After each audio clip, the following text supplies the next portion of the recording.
ආයිබෝවන් දුවේ පුතේ අපි අද තුන්වෙනි වාර විභාගයට අදාළ ප්‍රශ්න පත්‍රයක් සාකච්ඡා කරමු. මම මේකට දකුණු පළාත් අධ්‍යාපන දෙපාර්තමේන්තුවෙන් ලබා දුන්න තුන්වෙනි වාර පරීක්ෂණ ප්‍රශ්න පත්‍රයක් තමයි මේ සඳහා තෝරාගත්තේ.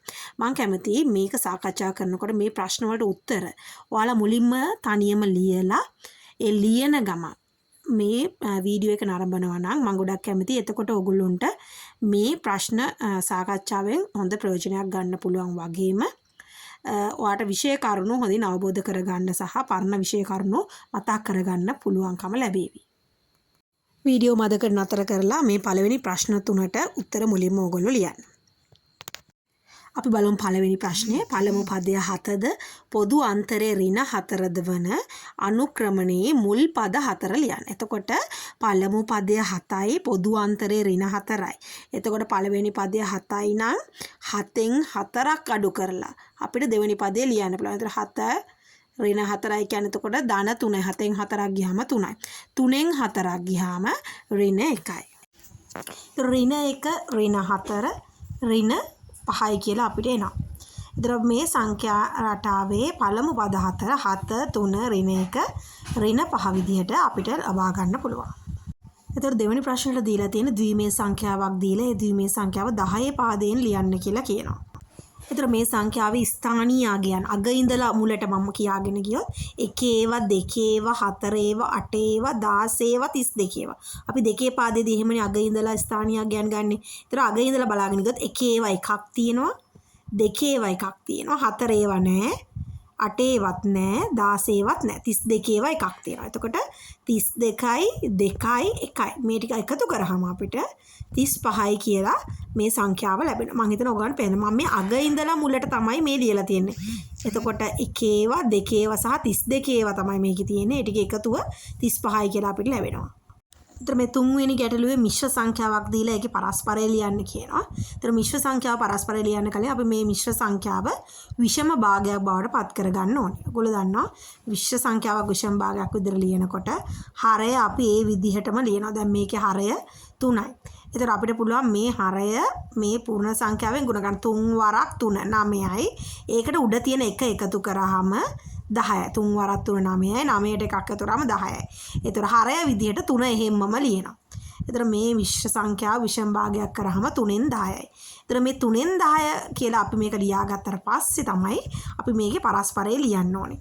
ඒතර 3න් 10 මම හිතන ඔකට පැහැදිලි හරය 3 එහෙම්මම ලියාගත්තා 3 වරක් 3 9 9 වරක් 1 10යි. දැන් 3න් 10 පරස්පරය ලියනකොට අපි කරන්නේ හරය ලවය මාරු කරලා ලියන උඩයට මාරු කරලා ලියනවා. එතකොට අපි මේක කොහොමද ලියන්න ඕනේ? 10 මේකේ දැන් ලවයට තියෙන 10 පරස්පරයේදී හරයට එන්න ඕනේ. හරයේ තියෙන 3 ලවයේ විදියට ලියන්න ඕනේ. එතකොට 3න් 10 අපිට පරස්පරය ලියන්න පුළුවන් 10න් 3 කියලා. මම හිතන්නේ ඔයගොල්ලන්ට පැහැදිලි 10න් 3 කියලා ලියන්න පුළුවන්. මොකද අපි මෙතන කරේ මුලින්ම මිශ්‍ර සංඛ්‍යාව විෂම භාගයක් කරා. විෂම භාගය කරලා විෂම භාගයේ හරය ලවය මාරු කරලා ලියන. ඒතර 3න් 10 අපි 10න් 3 කියලා පරස්පරය ලියන්න පුළුවන්. අපි යමු 4 වෙනි ගැටලුවට. මේ ගැටලු ටිකටත් ඔයගොල්ලෝ මුලින්ම තනියම උත්තර ලියන්න. කුඩා පොල් වත්තකින් කඩන ලද පොල් ගෙඩි 75ක තොගයක එකක් රුපියල් 50 බැගින් මිලදී ගත් වෙළෙන්දෙක් එකක් රුපියල් 70 බැගින් විකුණන ලදී.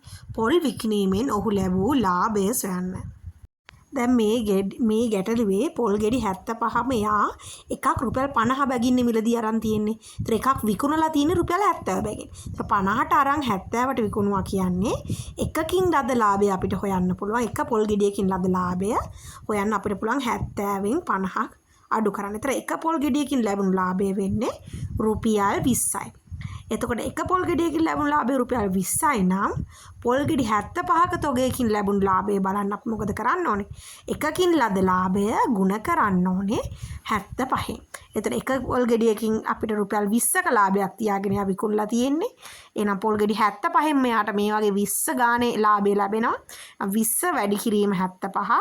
එහෙනම් මේ පොල් විකිණීමෙන් ඔහුට ලැබුණු මුළු ලාභය වෙන්නේ රුපියල් 1500. මොකද 75 20ෙන් ගුණ කරාම 1500. එහෙනම් පොල් ගෙඩි 75 විකුණුවාම යාට ලැබෙන ලාභය රුපියල් 1500යි. x සමානයි 2න් 1 සහ y සමානයි ඍණ 2න් ඍණ 2න් 1 වන විට මෙම VG ප්‍රකාශනයේ අගය සොයන්න කියලා අපිට VG ප්‍රකාශනයක් දීලා තියෙනවා. ඒතර x ටයි y ටයි අගයන් දෙකක් දීලා VG ප්‍රකාශනයේ අගය හොයන්න කියලායි කියන්නේ. එහෙනම් අපි කරන්න ඕනේ මේ xy තියෙන තැන් වලට මේ දීලා තියෙන අගයන් ආදේශ කරගන්න එක. 8යි xy කියන 8 ගුණ කිරීම x ගුණ කිරීම y. 8 ගුණ කිරීම x වෙනුවට අපි 2න් 1 දාගන්නවා. y වෙනුවට ඍණ 2න් 1 දාගන්නවා. 8යි xy එන 8 ගුණ කිරීම 2න් 1 ගුණ කිරීම ඍණ 2න් 1 කියලා තමයි අපි මෙතන ලියා ගන්න ඕනේ xටයි yටයි 2න් 1 සහ ඍණ 2න් 1 ආදේශ කරලා. මම හිතනවා ඔයගොල්ලන්ට පැහැදිලි. දැන් මුලින්ම අපි කරන්න ඕනේ මේ අගයන් දෙක මෙතනට ආදේශ කරගන්න එක. එතකොට xට දැම්මා 2න් 1. එතකොට අපිට yට ආදේශ කරගන්න පුළුවන් ඍණ 2න් 1.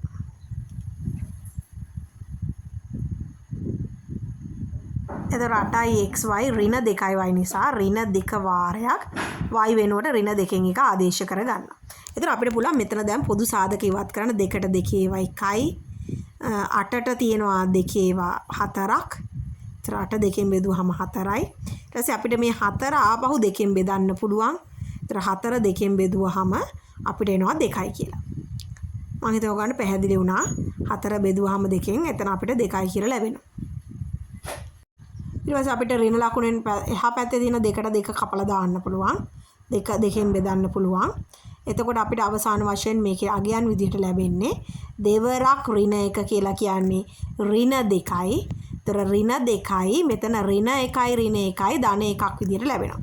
ඒතර ඍණ 2යි ධන 1යි කියලා කියන්නේ මෙතන අපිට පිළිතුර විදිහට අවසාන වශයෙන් ලැබෙන්නේ ඍණ 2යි ධන 1යි කියන්නේ ඍණ 1යි. එහෙනම් මේ VG ප්‍රකාශනයේ අගය වෙන්නේ ඍණ 1යි. ඊළඟට මේ 6 වෙනි ගානේ x වර්ගයේ ඍණ 3x ධන xy ඍණ 3y ඊ සාධක සොයන්න කියන මේකේ පොදු සාධකයේ මුල වෙන අපිට x එළියට ගන්න පුළුවන්. x වර්ගය කියන්නේ x වරක් x. ඒතර x එළියට ගත්තාම වරහන් ඇතුලේ x අකුර ලියනවා. ඊට පස්සේ ඍණ 3යි x ගෙන් x එළියට ගත්තාම එතන ඍණ 3. ධන xy ගෙන් y තමයි අපි y xy සහ ඍණ 3y කියන දෙකේම y තමයි පොදු සාධකයේ වෙන්නේ. y ඉවතට ගන්නවා. ඒතර y ඉවතට ගත්තාම xy ගෙන් y එළියට ගත්තාම x. ඒතර ඍණ 3y ගෙන් y එළියට ගත්තාම ඍණ 3යි. එතකොට මෙතන අපිට දැන් පේනවා පොදු සාධක විදියට x ඍණ 3 කියන පදය මේ දෙකේම තියෙන නිසා x ඍණ 3 ඉවතට ගන්නවා.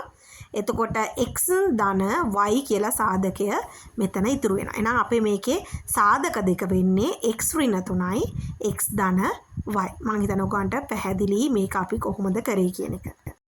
අපි බලමු 7 වෙනි ගැටලුව. 7 වෙනි ගැටලුවේ දීලා තියෙන්නේ අඹගෙඩි 5ක මිල රුපියල් 250ක් නම් අඹගෙඩි 12ක මිල හොයන්න කියලා. ඒතර අඹගෙඩි 5ක මිල 250යි නම් මුලින්ම අපිට පුළුවන් එක අඹගෙඩියක මිල හොයන්න 250 5න් බෙදලා. ඒතර එක අඹගෙඩියක මිල රුපියල් 50යි. දැන් අඹගෙඩි 12ක මිල බලන්න අපිට පුළුවන් රුපියල් 50 12න් ගුණ කරන්න. ඒතර අපිට එනවා අඹගෙඩි 12ක මිල රුපියල් 600යි කියලා. ඒතර මේක අපි ඒකීය ක්‍රමය තමයි භාවිතා කරේ එකක අගය හොයලා 12ක මිල සෙව්වා. අපි යමු ඊළඟ ගැටලුවට.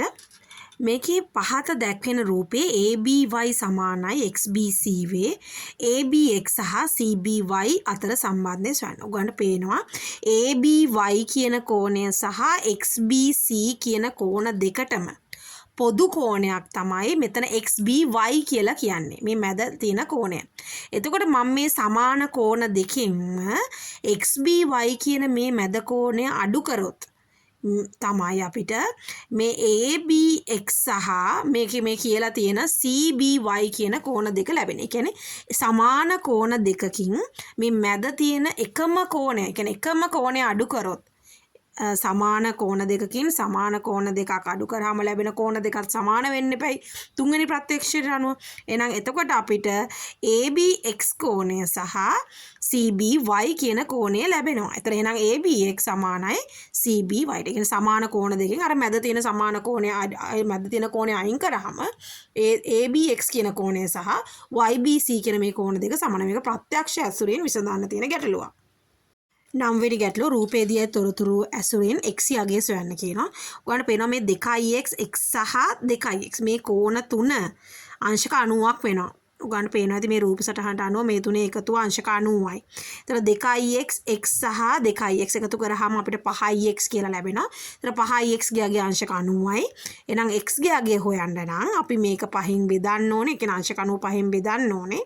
ඒතර x ගේ අගය අපිට 90 5න් බෙදුවාම 18යි කියලා ලැබෙනවා. මම හිතනවා ඔයගොල්ලන්ට පැහැදිලි මේ කෝණ තුන එකතු වුණාම අංශක 90ක් හැදෙනවා. ඒතර 5යි x 90යි. එහෙනම් x ගේ අගය බලන්න 90 5න් බෙදුවා. ඒතර x සමානයි 18යි කියලා අපිට පිළිතුර ලැබෙනවා.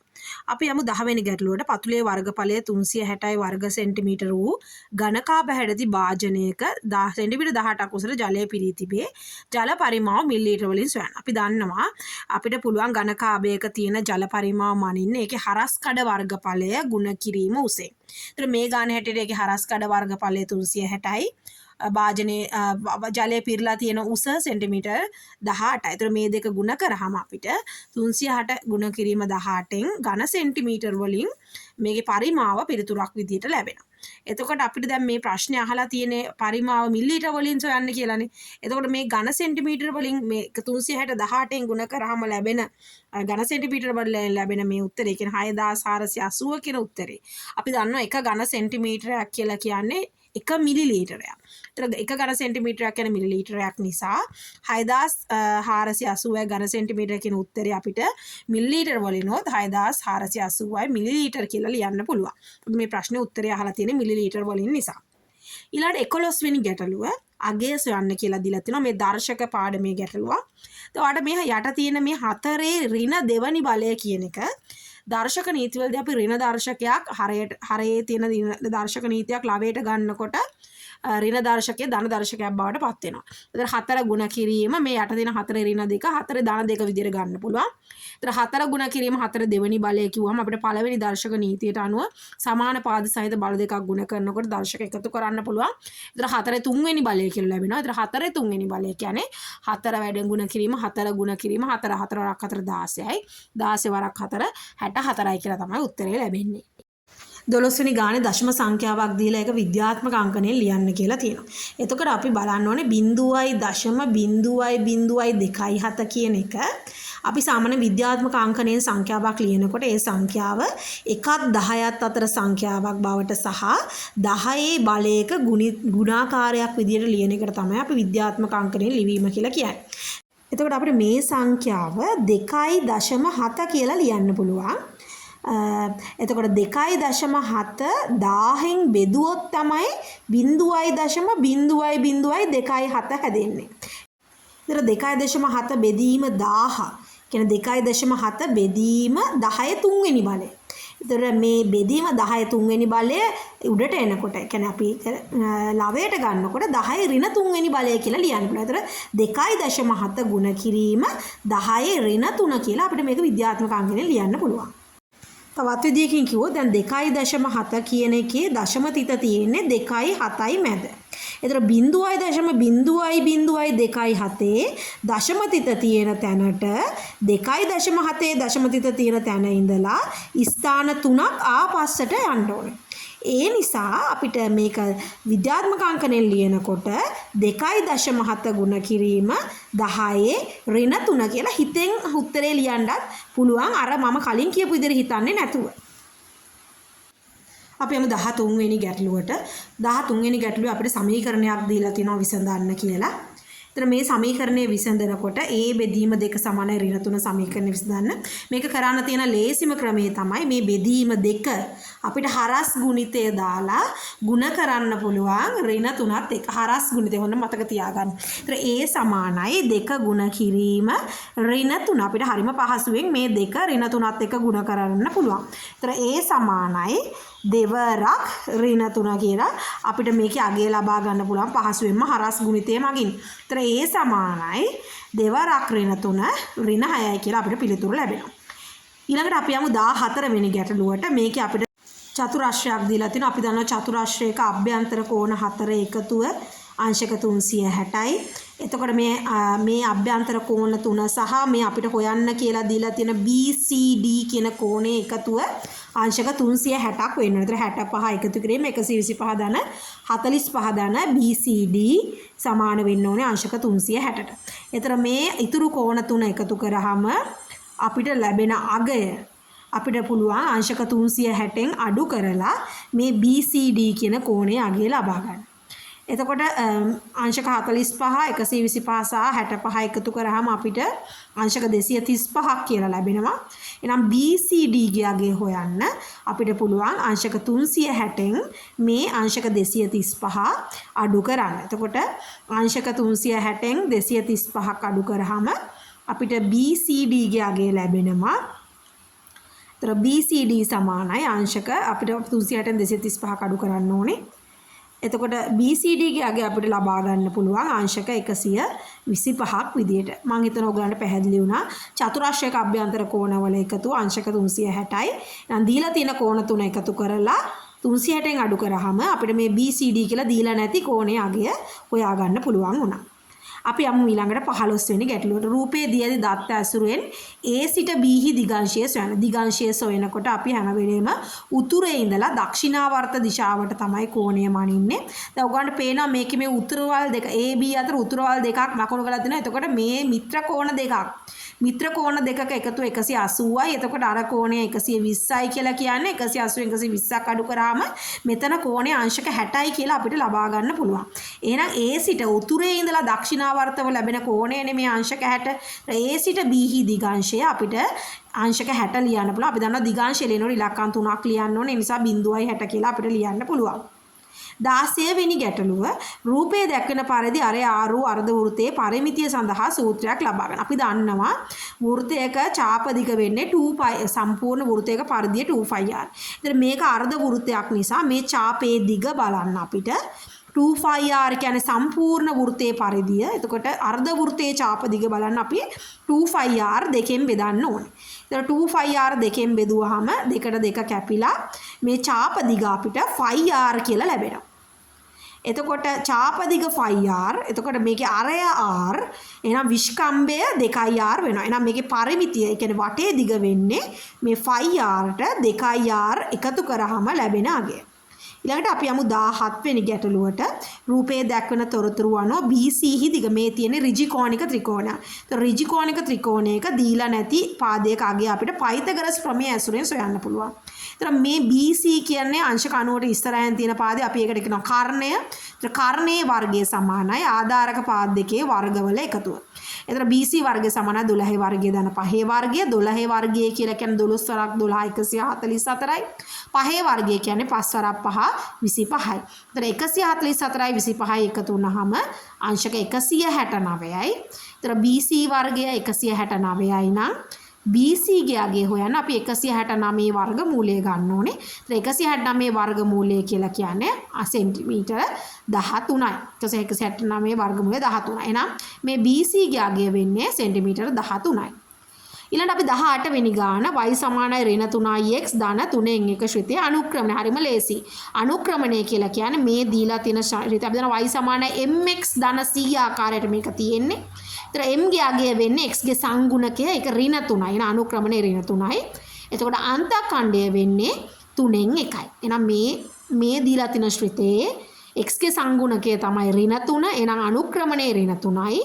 අන්තඛණ්ඩය වෙන්නේ ඒ කියන්නේ C ගේ අගය වෙන්නේ 3න් 1යි. හරිම පහසු ගැටලුවක්.